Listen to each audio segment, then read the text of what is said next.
പണ്ട് ഈ റോഡിൻ്റെ വീതി എന്ന് പറയുന്നത് നേർ പകുതിയായിരുന്നു. അപ്പം ഇരുവശത്തും ഫുൾ മരങ്ങളൊക്കെ ആയിട്ട് നമുക്ക് അത്യാവശ്യം ഉറങ്ങണമെങ്കിൽ ഒന്ന് ഉറങ്ങാം. കാറൊക്കെ ആണെങ്കിലും ഇവർ കയറിട്ട് കയറുന്നത്. ഇവിടെ സാപ്പിട്ട് വെള്ളം കിടപ്പുണ്ട്. നല്ല രസമുള്ള വ്യൂ ആണ് കേട്ടോ. ഈ കാണുന്നതാണ് പളനി അമ്പലം.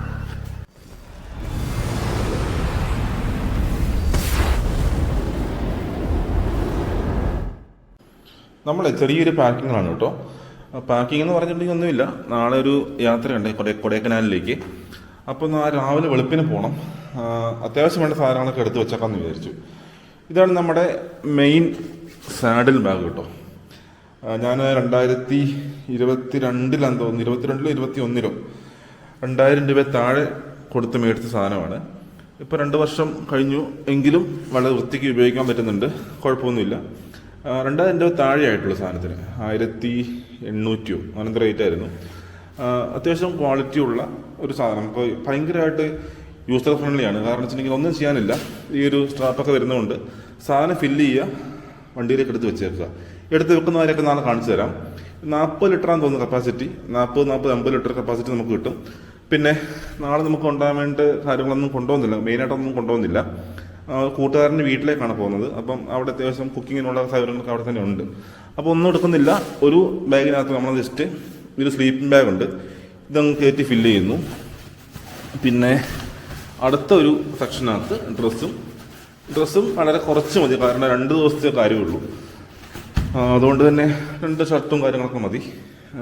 ബാക്കി സാധനങ്ങളെല്ലാം ഇതിനകത്ത് കൊള്ളും. ഒറ്റൊരു ഇതിനകത്ത് തന്നെ കാര്യങ്ങൾ കൊള്ളിക്കാൻ പറ്റും. ഇതിന് എക്സ്ട്രാ ഒരു വിട്ട് കൂട്ടാൻ സംഭവമുണ്ട്. ഇപ്പം നമ്മൾ ഈ ബാഗ് വെച്ചപ്പോൾ ചെറിയ ടൈറ്റ്നസ് ഫീൽ ചെയ്യുന്നുണ്ട്. അപ്പോൾ ഈ കണ്ടില്ല, ഈ സൈഡിലൊരു ലെയറും കൂടെ ഉണ്ട്. ഇതങ്ങ് തുറന്നു കൊടുക്കുകയാണെങ്കിൽ നമുക്ക് കുറച്ചുകൂടെ ഒരു ഫ്രീ ആയിട്ട് സാധനം വെക്കാൻ പറ്റും. അതിൻ്റെ വീതി കുറച്ച് കൂട്ടാൻ പറ്റും, സൈസ് കുറച്ച് കൂട്ടാൻ പറ്റും. അപ്പോൾ ഇതാണ് സാഡിൽ ബാഗ്. വെള്ളം കയറില്ല. ഒരു പ്ലാസ്റ്റിക് കോട്ടിങ് സൈഡിൽ കൂടെ അടി കൂടെ വരുന്നുണ്ട്. മുകളിലാണെങ്കിലും ഇതൊരു വെള്ളം കയറുന്ന ബുദ്ധിമുട്ട് ഉണ്ടായിട്ടില്ല. അപ്പോൾ ഇന്നലെ പാക്ക് ചെയ്ത് വെച്ചതുകൊണ്ട് രാവിലെ വണ്ടിയിലേക്ക് സാധനമൊക്കെ എടുത്ത് വെക്കുന്ന പണി മാത്രമേ ഉണ്ടായിരുന്നുള്ളൂ കേട്ടോ. ജസ്റ്റ് എടുത്ത് വെച്ചു. വെളുപ്പിനെയാണ്, നേരം വെളുത്തിട്ടില്ല. വണ്ടി എടുത്തു. ഒരു 9 കിലോമീറ്റർ നമുക്ക് പൊള്ളാച്ചി റോഡിലേക്ക് എത്താനുള്ള ഒരു ദൂരമുണ്ട്, കൊഴിഞ്ഞാമ്പാറയിലേക്ക്. അപ്പോൾ ബാക്കി വിശേഷങ്ങളൊക്കെ വെട്ടം വീണ് കഴിഞ്ഞിട്ട് കാണിക്കാം. നമ്മളൊരു 20 കിലോമീറ്റർ ഓടിച്ചു. പൊള്ളാച്ചിക്ക് ഇനി ഇവിടുന്ന് ഒരു 11 കിലോമീറ്ററും കൂടെ ഉള്ളൂ കേട്ടോ. അപ്പോൾ പൊള്ളാച്ചി റോഡിൻ്റെ അവസ്ഥ ഇപ്പോൾ കാണിച്ചു തരാവേ. ഒരു കാലത്ത് ഏറ്റവും മനോഹരമായ റൂട്ടുകളൊന്നായിട്ട് അറിയപ്പെട്ടിരുന്ന പൊള്ളാച്ചി റോഡിൻ്റെ ഇപ്പോഴത്തെ അവസ്ഥ ഉണ്ടോ? റോഡിൻ്റെ ക്വാളിറ്റിയും റോഡൊക്കെ അടിപൊളിയായിട്ടുണ്ട്. നല്ല ഒന്നാന്തരം 4 വരി പാതയാണ് കേട്ടോ. പക്ഷേ പണ്ടുണ്ടായിരുന്ന ഒരു ഭംഗിയുണ്ടല്ലോ. പണ്ട് ഈ റോഡിൻ്റെ വീതി എന്ന് പറയുന്നത് നേർ പകുതിയായിരുന്നു. അപ്പം ഇരുവശത്തും ഫുൾ മരങ്ങളൊക്കെ ആയിട്ട് നമുക്ക് പൊള്ളാച്ചി വരെ അല്ലെങ്കിൽ ഉദുമൽപേട്ട് വരെ തണൽ അറിഞ്ഞു പോകുമായിരുന്നു. ഇപ്പം ആ മരങ്ങൾ കംപ്ലീറ്റ് മുറിച്ച് മാറ്റിയിട്ട് അടിപൊളി റോഡ് വന്നിട്ടുണ്ട്. യാത്ര സുഖമാണ്. പൊള്ളാച്ചി നമ്മൾ പെട്ടെന്ന് എത്തും. റോഡ് അടിപൊളി റോഡാണ്, നല്ല ക്വാളിറ്റിയാണ്. പക്ഷേ ആ ഒരു പഴയ ഭംഗി കാണാനില്ല. പിന്നെ പറയാം, തെങ്ങുംതോപ്പുകളും കാര്യങ്ങളൊക്കെ റോഡിൻ്റെ പ്രവേശത്തൊക്കെ ആയിട്ട് നിൽപ്പുണ്ട്. പൊള്ളാച്ചിൻ്റെ പ്രത്യേകതയാണല്ലോ, ഇഷ്ടംപോലെ തെങ്ങുംതോപ്പൊക്കെ ഇഷ്ടംപോലെ ഉണ്ട്. അപ്പോൾ അതുണ്ട്. ബാക്കി ആ പഴയൊരു ഭംഗി ഇപ്പോൾ ഈ റോഡിനില്ല.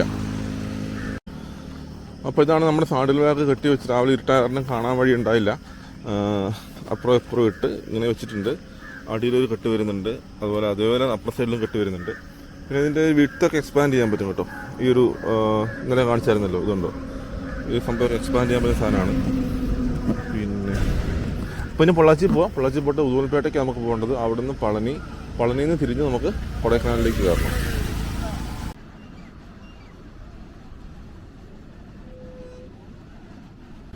നമ്മൾ ഏകദേശം 50 കിലോമീറ്റർ വണ്ടി ഓടിച്ചു. പൊള്ളാച്ചി ടൗണെല്ലാം കഴിഞ്ഞ് നമ്മളിപ്പം ഉദുമൽപേട്ട പളനി ഹൈവേ ആണ് കേട്ടോ. അപ്പോൾ ഈ റോഡ് വരുന്നത് ശ്രദ്ധിക്കുക. ഈ റോഡിൻ്റെ പണി നടക്കുകയാണ്. ഈ റോഡ് വീതി കൂട്ടി നല്ല സെറ്റ് റോഡാക്കിക്കൊണ്ടിരിക്കുകയാണ്. അതുകൊണ്ട് തന്നെ ഒരുപാട് ഡീവിയേഷൻസും കാര്യങ്ങളൊക്കെ വരുന്നുണ്ട് കേട്ടോ. മിക്കയിടത്തും റോഡ് മെയിൻ റോഡ് ബ്ലോക്കാണ്. നമ്മൾ പോക്കറ്റ് റോഡ് കൂടെയും സർവീസ് റോഡ് കൂടെയൊക്കെയാണ് കയറ്റി വിടുന്നത്. അപ്പോൾ നമ്മൾ വിചാരിക്കുന്നത് പോലുള്ള സമയത്ത് ഓടിയെത്താൻ വഴിയില്ല. ഒരുപാട് ഹമ്പുകളും കാര്യങ്ങളൊക്കെ ഉണ്ട്. അപ്പം ഈ ഒരു സമയത്ത് എനിക്ക് അടുത്തൊരു 6 മാസത്തേക്കെല്ലാം റോഡ് പണിയായിരിക്കും. അപ്പോൾ ഈ ഒരു കാലഘട്ടത്തിൽ ഈ വഴിയോട് പോകുന്ന ആൾക്കാരുണ്ടെങ്കിൽ കുറച്ച് സമയം മുൻകൂട്ടി കൂട്ടിയിട്ട് യാത്ര ചെയ്യുക. പിന്നെ രാത്രിയിലെ യാത്ര മാക്സിമം ഒഴിവാക്കാൻ നോക്കുക. നമ്മളിപ്പം ഉദുമൽപേട്ട എല്ലാം കഴിഞ്ഞ് ഇങ്ങനെ വന്നു. അപ്പോൾ ഹൈവേയിൽ നിന്ന് കുറച്ച് മാറി നല്ലൊരു സ്ഥലം കണ്ടപ്പോൾ നിർത്തിയതാണ്. ഇവിടെ തേങ്ങാ പൊതികളും കാര്യങ്ങളൊക്കെ നടക്കുന്നുണ്ട്. ചെറിയൊരു തോട് ഒഴുകുന്നുണ്ട് ഇതിലെ കൂടെ. അപ്പോൾ ഇത് പാടമാണ്, അപ്പുറം കൃഷിയും കാര്യങ്ങളെക്കാട്ടുള്ള പാടമാണ്. അപ്പോൾ ഈ തോടാണ് ഇവരുടെ മെയിൻ ഇതെന്ന് തോന്നുന്നു, വെള്ളത്തിനുള്ള മാർഗം തോന്നുന്നു. പൈപ്പുകളും കാര്യങ്ങളൊക്കെ ഇവിടുന്ന് പോകുന്നുണ്ട് ഒരുപാട്. ഇതുപോലുള്ള സ്ഥലങ്ങൾ ഒരുപാടുണ്ട്. നമ്മൾ ഈ പോകുന്ന വഴിക്ക് കുറച്ച് ഹൈവേ നിന്ന് ഇങ്ങോട്ട് ഇറങ്ങുവാണെങ്കിൽ, ഇത് ഒട്ടും ഇറങ്ങിയിട്ടില്ല കേട്ടോ, ജസ്റ്റ് ഒന്ന് ഇറങ്ങിയിട്ടേ ഉള്ളൂ. തൊട്ട് മുകളിൽ കൂടെ പോകുന്ന ഹൈവേ തന്നെയാണ്. ഉദുമൽപേട്ടിൽ നിന്ന് പളനിക്ക് പോകുന്ന ഹൈവേ ആണ് കേട്ടോ ഇത്. അപ്പോൾ ഇങ്ങനെയുള്ള സ്ഥലങ്ങളൊക്കെയാണ് ബ്രേക്ക് എടുക്കാൻ നല്ലത്. ഹൈവേയിലൊക്കെ നിർത്തി ഉറങ്ങാതിരിക്കുക, അല്ലെങ്കിൽ ബ്രേക്ക് എടുക്കാതിരിക്കുക. കാരണം മറ്റ് വണ്ടികൾ ഏതെങ്കിലും ഒന്ന് ഇടിച്ചാൽ നമുക്ക് പ്രശ്നമാണ്. അപ്പോൾ ഇങ്ങനത്തെ സ്ഥലങ്ങളൊക്കെ ആദ്യം സേഫാണ്. വണ്ടി ഒന്ന് ഇടിക്കുമെന്ന് പഠിക്കൊന്നും വേണ്ട, സേഫായിട്ട് നമുക്ക് നിൽക്കാം, റെസ്റ്റ് എടുക്കാം. അത്യാവശ്യം ഉറങ്ങണമെങ്കിൽ ഒന്ന് ഉറങ്ങാം. കാറൊക്കെ ആണെങ്കിലും കറക്കി ഇട്ട് വേണം എപ്പോഴും ഉറങ്ങാൻ. നമ്മളൊരു പുതിയ ഹെൽമെറ്റ് മേടിച്ചിട്ടുണ്ടായിരുന്നു. ഇതാണ് ആ ഹെൽമെറ്റ് കേട്ടോ. സ്റ്റീൽ ബേർഡിൻ്റെ സാധനമാണ്, സ്റ്റീൽ ബേർഡിൻ്റെ ഹെൽമെറ്റാണ്. പക്ഷേ അത് ഇതിനകത്ത് ആക്ച്വലി ബ്ലൂടൂത്തും കാര്യങ്ങളൊക്കെ ഉണ്ട്, സ്പീക്കേഴ്സും കാര്യങ്ങളൊക്കെ ഉണ്ട്, പാട്ട് കേൾക്കാം, GPS നമുക്കത് കേൾക്കാം. ഇങ്ങനെയുള്ള കുറച്ച് സൗകര്യങ്ങളൊക്കെ ഉള്ള സ്മാർട്ട് ഹെൽമെറ്റാണ്. അപ്പോൾ ഈ സ്റ്റീൽ ബേർഡിൻ്റെ ഹെൽമെറ്റിനെ എടുത്തിട്ട് ഈ ഒരു രൂപത്തിൽ ബ്ലൂടൂത്തിൽ ആഡ് ചെയ്തിരിക്കുന്നത് ഹെഡ്ഫോക്സ് എന്ന് പറഞ്ഞൊരു കമ്പനിയാണ്. അവരുടെയാണ് ബ്ലൂടൂത്തും കാര്യങ്ങളൊക്കെ. നല്ല സൗണ്ട് ക്വാളിറ്റി ഉള്ളൊരു ഇതാണ് കേട്ടോ, അത്യാവശ്യം കുഴപ്പമില്ല. അതുപോലെ ചാർജിങ് ആണെങ്കിൽ നമുക്ക് 1 മാസം വരെയൊക്കെ എനിക്ക് ഉപയോഗിക്കാൻ പറ്റുന്നുണ്ട്. ഞാൻ മേടിച്ചിട്ട് എനിക്ക് തോന്നുന്നു 3-4 മാസമായി. ഞാൻ ഒരു 3 പ്രാവശ്യമൊക്കെ ചാർജ് ചെയ്തിട്ടുള്ളൂ സാധനം. പിന്നെ കുഴപ്പമില്ല, വലിയ കുഴപ്പമില്ല, ഒരു ഡീസൻറ്റ് ക്വാളിറ്റി. വൈസർ ഡ്യുവൽ വൈസറാണ്. ഈ ഒരു വൈസറും വരുന്നുണ്ട്, പ്ലസ് നമുക്ക് താഴെ ഒരു ഗ്ലാസും വരുന്നുണ്ട്. അപ്പോൾ ബാക്കി ഇതിൻ്റെ സ്വിച്ചുകളും കാര്യങ്ങളൊക്കെ വരുന്നത് ഇതാ പുറത്താണ്. 3 സ്വിച്ചാണ് വരുന്നതിന്. വോളിയം മൈനസും രണ്ടും ഒരുമിച്ച് തന്നെയാണ്. വോളിയം മൈനസും പ്ലസും വരുന്നതിൻ്റെ പാട്ട് നെക്സ്റ്റ് അടിക്കാനും പറ്റും. പിന്നെ പവർ ബട്ടൺ വരുന്നുണ്ട്. പിന്നെ കോഡ് നമുക്ക് ഏത് ബട്ടൺ വെച്ച് റിസീവ് ചെയ്യാൻ പറ്റും, റിസീവ് ചെയ്യാൻ, കട്ട് ചെയ്യാം. അതൊക്കെയാണ് ഇതിൻ്റെ ഒരു സൗകര്യങ്ങൾ കേട്ടോ. കുഴപ്പമില്ല, സൂക്ഷിക്കണമെന്നേ ഉള്ളൂ. ഫുൾ വോളിയത്തിലൊന്നും പാട്ട് ചോദിക്കാൻ പറ്റില്ല. ഒരു മിനിമം വോളിയത്തിലൊക്കെ ഇടയ്ക്ക് പാട്ടൊക്കെ കേട്ട് പോവാം, കുഴപ്പമില്ല. കാരണം പുറത്തുനിന്ന് സൗണ്ട് നമ്മൾ കേൾക്കണം, വണ്ടീൻ്റെ സൗണ്ടെല്ലാം കേൾക്കണം. അതുകൊണ്ട് ഇതിൻ്റെ ഫുള്ളായിട്ടുള്ള റിവ്യൂ ഞാൻ പിന്നീട് ഇടുന്നുണ്ട്. കുറച്ച് നാളും കൂടി ഉപയോഗിച്ച് കഴിഞ്ഞിട്ട് ഇടാമെന്ന് ഓർത്തിട്ടാണ് ഇരിക്കുന്നത്. നമ്മൾ 2 മണിക്കൂറും 15 മിനിറ്റും കൊണ്ട് 100 കിലോമീറ്ററോളം ഓടിയത് പളനി എത്തിയേക്കാണ്. ഇപ്പം ഈ കാണുന്നതാണ് പളനി അമ്പലം. അങ്ങോട്ടേക്ക് നമ്മുടെ കേബിൾ കാറും കാര്യങ്ങളെല്ലാം പോകുന്നുണ്ട്. നമ്മളെന്തായാലും പളനി മലയ്ക്ക് പോകുന്നില്ല, സമയം പോവും. ഇവിടുന്ന് നമുക്ക് ഏതാണ്ട് ഒരു 68-70 കിലോമീറ്ററും കൂടെ ഇനി മുകളിലേക്ക് കയറണം. ഇവിടുന്ന് റോഡ് തിരിഞ്ഞ് പോകണം കേട്ടോ. ഇത് ആക്ച്വലി ബൈപ്പാസ് റോഡാണ്. പളനി ഹൈവേയിൽ നിന്ന് നമ്മൾ തിരിഞ്ഞ് വലത്തോട്ട് തിരിഞ്ഞിട്ടുണ്ടെങ്കിൽ ഒരു ബൈപ്പാസ് റോഡ് കയറാൻ പറ്റും. ആ ബൈപ്പാസ് റോഡാണിത്. വലിയ കുഴപ്പമില്ല, വലിയ തിരക്കില്ല. രാവിലെ സമയം ആയതുകൊണ്ടാണെന്ന് അറിയത്തില്ല, വലിയ തിരക്കൊന്നുമില്ല. പിന്നെ വലിയ കുഴപ്പമില്ലാത്ത റോഡുമാണ്. അപ്പോൾ ഈ റോഡ് വരുവാണെങ്കിൽ അത്യാവശ്യം തണലും കാര്യങ്ങളൊക്കെ ഉണ്ട്, മരങ്ങളൊക്കെ ഉണ്ട്. ആ ഒരു വൈബിലിങ്ങ് പോരാ. പിന്നെ തമിഴ്നാട്ടിൽ എവിടെ പോയാലും കാണാൻ പറ്റുന്ന ഒരുപാട് നല്ല ഗ്രാമങ്ങൾ ഈ റൂട്ടിലുണ്ട് കേട്ടോ. പരമാവധി രാവിലെ സമയത്തൊക്കെ വരുവാണെങ്കിൽ ഈ ഗ്രാമങ്ങളുടെ എല്ലാം ഒരു നല്ല സമയം, അതായത് ആക്റ്റീവായി വരുന്നൊരു സമയം കാണാൻ പറ്റും. നല്ല ഒരുപാട് ഓലമേഞ്ഞ വീടുകളും കാര്യങ്ങളൊക്കെ ആയിട്ട് ശരിക്കും നമ്മുടെ നാട്ടിലിപ്പം ഈ ഒരു കാലത്ത് കാണാൻ പറ്റാത്ത നല്ല കാഴ്ചകളൊക്കെ ഇവിടെ കാണാൻ പറ്റും. അപ്പോൾ അതൊന്നും മിസ് ചെയ്യാതിരിക്കുക. പരമാവധി ഇങ്ങനത്തെ ഗ്രാമങ്ങൾ കുറച്ച് റോഡിൽ നിന്ന് ഇറങ്ങിയാണെങ്കിൽ പോലും പോയി കണ്ട് അവർക്ക് ശല്യമാകാത്ത രീതിയിൽ കണ്ട് ആസ്വദിക്കാൻ ശ്രമിക്കുക. നമ്മളിതാ പളനി റോഡിൽ നിന്നെല്ലാം മാറി കൊടൈക്കനാൽ ആ റോഡിലേക്ക് കയറി. ഇത് കൊടൈക്കനാൽ പോകാൻ വേണ്ടിയിട്ട് പാലക്കാട് നിന്ന് വരുമ്പോൾ ഉള്ളൊരു വഴിയാണ് കേട്ടോ. വത്തലകൊണ്ട് പോവാതെ പളനി ബൈപ്പാസിൽ നിന്ന് തിരിഞ്ഞിട്ട് നമുക്ക് നേരെ കൊടൈക്കനാലിലേക്ക് ആ വത്തലകൊണ്ട് നിന്ന് വരുന്ന മെയിൻ റോഡ് വരുന്ന ആ ഒരു പോർഷനിലേക്ക് കയറി ജോയിൻ ചെയ്യാൻ പറ്റും. പണ്ട് ഇത് ഇടുങ്ങിയ വഴിയായിരുന്നു, അത്ര മോശം വഴിയായിരുന്നത്. ഇപ്പം വലിയ കുഴപ്പമില്ല, കയറിയിട്ടേ ഉള്ളൂ.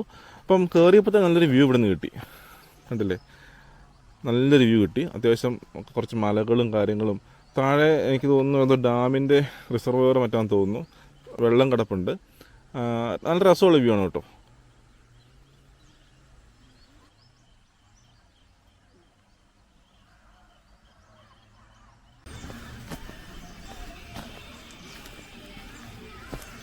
என்ன இருக்க சாப்பிடுறது? இட்லி தோசை இருக்காங்களா? சரியா, இட்லி சாம்பாரா? சரி, இட்லி கொடுங்க.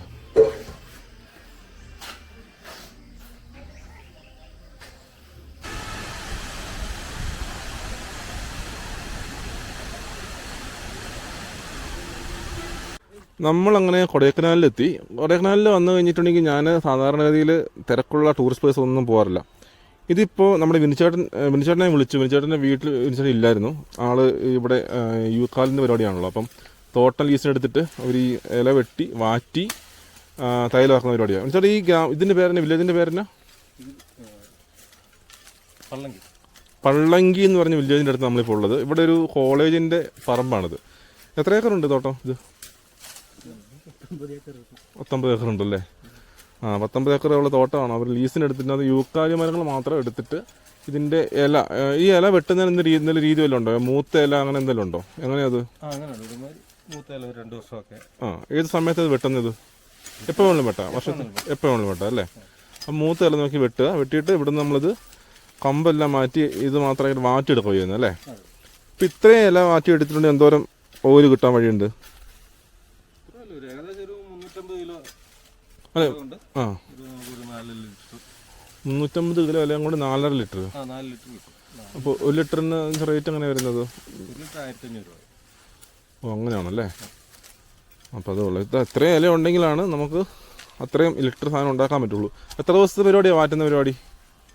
ഇതിപ്പോൾ ഞങ്ങൾ 3 പേര് കൂടി കഴിക്കുന്ന ഒരു 6 ലിറ്റർ കാച്ചുന്ന അത്ര ഇല കൊണ്ടുപോകാൻ പറ്റും. എത്ര ദിവസം എടുക്കും? ഒരു ദിവസം കൊണ്ട് ഒറ്റ ദിവസം കൊണ്ട് മാറ്റി കിട്ടും അല്ലേ? രാവിലെ ഇട്ടിട്ടുണ്ടെങ്കിൽ വൈകുന്നേരത്തേക്ക് എടുക്കാൻ പറ്റും. അപ്പോൾ അതാണ് പരിപാടി. ഇതിൻ്റെ പരിപാടി കാണിച്ചു തരാം. ഇവർ 3 പേരുണ്ട്. രാജണ്ണനുണ്ട് ഇവിടെ, ആളും വിനുവേട്ടനും കൂടെ ഇത് വെട്ടുന്നു. മുകളിൽ ആളുണ്ടല്ലേ? മരത്തിൻ്റെ മുകളിൽ നാളെ ഇല വെട്ടി താഴേക്കിടും. ഈ എണ്ണ നാട്ടോ മുകളിൽ കയറി, മരത്തിന് മുകളിൽ കയറി മരമെല്ലാം ഇലയെല്ലാം വെട്ടിയിടും. അണ്ണ പേരെന്നാ? ബാലൻ. വിനുവണ്ണ കൂടെ തന്നെ ഇരിക്കും അല്ലേ? ഇത് മേലെ കയറി ഫുൾ ഔട്ട് ഇടും ഞങ്ങളാ, കംപ്ലീറ്റ്. ഒരു മരം എടുത്താൽ കയറിയാൽ ഫുൾ ഔട്ട് ഇടും. എവിടെ ടൈം എടുക്കും? ഫുൾ ഔട്ട് എടുക്കും. ടൈം എവിടെ എടുക്കും? ഓ, ഏറെ പോരങ്ങളാ? சரி ஏறுங்க பார்க்கலாமே. கயர் போட்டு ஏறுமே எப்படி ஏறும்? ഉണ്ടല്ലേ കയറ് ആ കവരയിലേക്ക് ഇട്ട് കെട്ടുക. അത് കെട്ട മുടിയുമാ? ഓ, ഇപ്പിടി.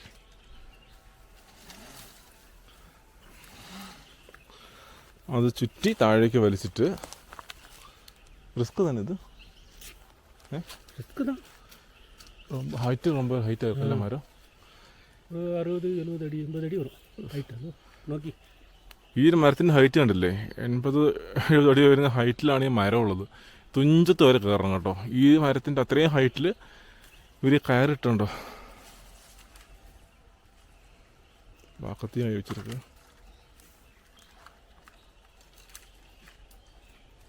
റിസ്ക് പിടിച്ച പരിപാടിയാണ്. കാരണം കയ്യിൽ വാക്കത്തി ഉണ്ടാവും. വാക്കത്തിന് നല്ല മൂർച്ചയുള്ള വാക്കത്തിയാണ്. ആ വാക്കത്തി കൈ പിടിച്ചിട്ടാണ് ഇവർ കയറിട്ട് കയറുന്നത്. ഇപ്പം എന്തെങ്കിലും ഒരു ഇത് പറ്റിയിട്ടുണ്ട്. എക്സ്പീരിയൻസ് ഉണ്ട്. എவ்வளோ വർഷമായിട്ട് കയറിയിട്ടിരിക്കുന്നത്? വയസ്സ് ഇപ്പോൾ ഒരു 50 വയസ്സാകുത്. ഇവർ എവിടെ ഒരു 10-30 വർഷം മറയിരിക്കുന്നത്. ഓ, 30 വർഷത്തെ എക്സ്പീരിയൻസ് ഉണ്ട് ആൾക്ക്. അതുകൊണ്ട് കുഴപ്പമില്ല. എന്നാൽ പോലും കാണുമ്പോൾ നമുക്ക് പേടിയാണേ, കയ്യിൽ വാക്കത്തിയൊക്കെ പിടിച്ചിട്ട് കയറുമ്പോൾ. ഇത് എങ്കിൽ കയറിയാലും കയറ് പൊട്ടുന്ന സ്റ്റെപ്പ് ബൈ സ്റ്റെപ്പ്. ഇവിടുന്ന് ഈ ഒരു കവരയിൽ നിന്ന് അടുത്ത കവരയിലേക്ക് കയറണമെങ്കിൽ ആൾ വീണ്ടും തോട്ടിയും കയറും കാര്യങ്ങളൊക്കെ ഇട്ടിട്ട് ഇതേപോലെ നിലത്ത് നിട്ട പോലെ തന്നെ മുകളിലേക്ക് വീണ്ടും ഇട്ടിട്ട് വേണം കയറാൻ. ഇത് റിസ്ക് എന്ന് പറയുന്നത് ചില്ലറ റിസ്ക് അല്ല. ചെറിയ കമ്പയിലേക്ക് ചവിട്ടി നിൽക്കുന്നത്. എനിക്ക്